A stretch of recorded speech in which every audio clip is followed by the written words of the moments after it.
দেও আমার কাছে দেও।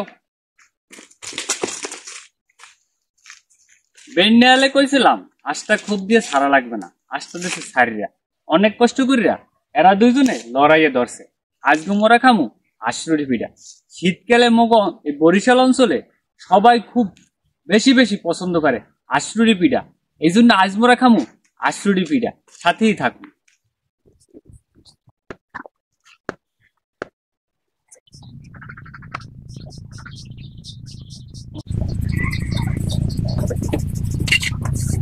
মগো আশের গোস্ত, পেঁয়াজ রসুন আদা দিয়ে দিলাম, হলুদের গুঁড়া, মরিচের গুঁড়া পরিমাণ মতো, লবণ, দারুচিনি, এলাচ, তেজপাতা।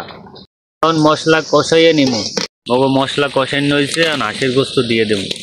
হাঁসের গোস্তগুলো কষাই নিব। মগো মাংস কষাইনে শেষ। এখন মোরা নাহল দিছি। মোরা বরিশালেরা হাঁসের মধ্যে নাহল দিয়ে খাই, নাহল দিয়ে ঝোল বানাইয়ে তারপর খাই।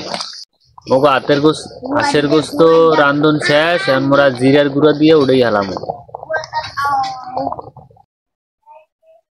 এতক্ষণ কষ্ট হওয়ার পর মগা হাঁসের গোস্ত আর চাউলের রুটি মগা হাতে পড়ছে। এখন মোরা হাঁসের গোস্ত টেস্ট করবো। হাঁসটা কোটা ভালো হয়েছে, ছোট ছোট টুকরো হয়েছে। ছোট টুকরো করলে খাইতে মজা, বড় টুকরোর মধ্যে কিছু ঢোকে না। ঝোলের চেহারা অনেক ভালো হয়েছে।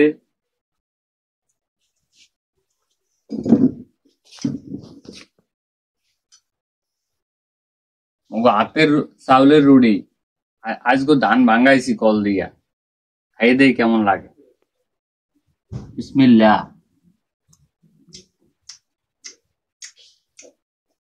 খুবই মজা হয়েছে।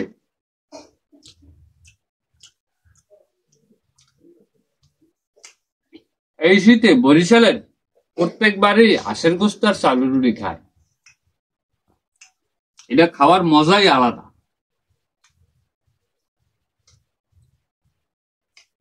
ঝোলের তো সেই স্বাদ, অনেক টেস্ট হয়েছে।